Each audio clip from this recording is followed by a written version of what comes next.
On vous appellera de tous les noms. On vous dira tant de choses. Tu dois seulement écouter ce qui te fait avancer. Les 2 jours les plus importants de la vie de l'homme sont le jour où il est né et le jour qu'il découvre pourquoi. Mais il semble que beaucoup d'entre nous passeront notre vie entière en cherchant la raison de notre existence. Pourquoi on est né? Pourquoi on vit? Quelle est notre mission de vie? Mais dans cette vidéo, Sil Stephenson va nous partager 3 choses qui nous empêchent de trouver notre mission de vie ou simplement vivre la vie de nos rêves. Alors, regarde ça. Lesson number 1. Never believe a prediction that doesn't empower you. When I was born, the doctors told my parents that I would be dead within the first 24 hours of my life. 35 years later, all those doctors are dead.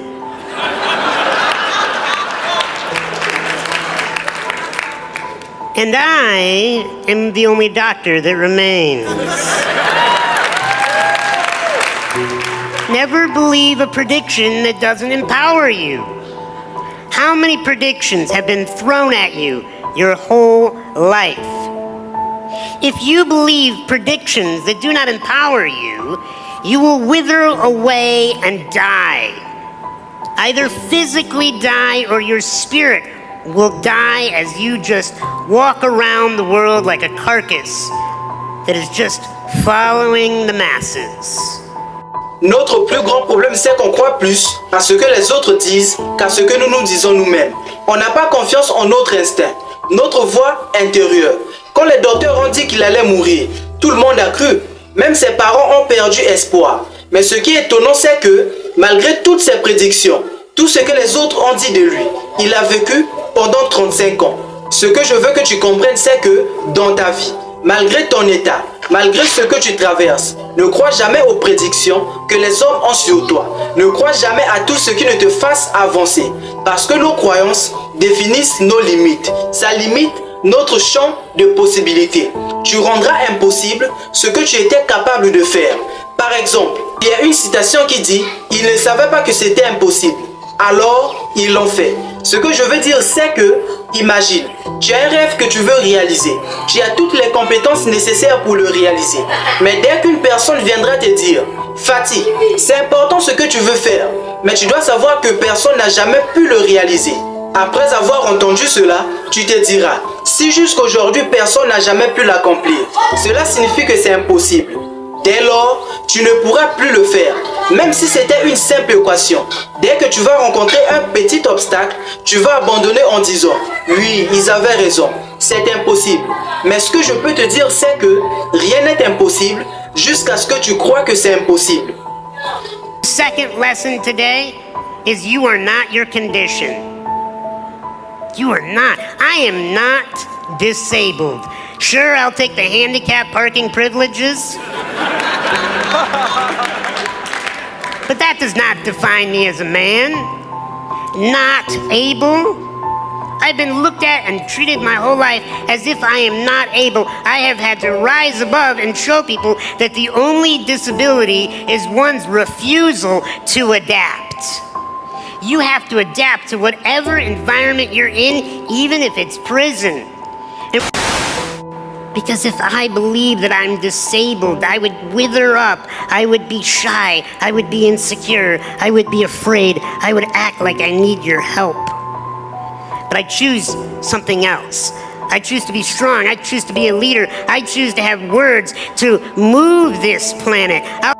Le défaut qui empêche les hommes d'agir est de ne pas sentir de quoi ils sont capables de réaliser. Parce qu'ils se définissent d'après leur apparence, leur physique, leurs conditions de vie. J'ai fait une vidéo dans laquelle j'ai parlé d'un boxeur qui n'avait que les membres supérieurs. Et quand on le disait, tu ne peux pas combattre parce que tu n'as pas de pied. Il répondait, je travaille avec ce que j'ai.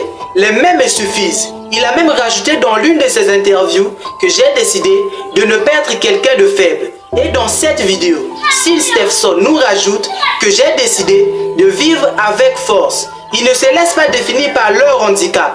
Mais nous, qui avons tous les membres du corps, on a parfois du mal à faire quelque chose de nos vies.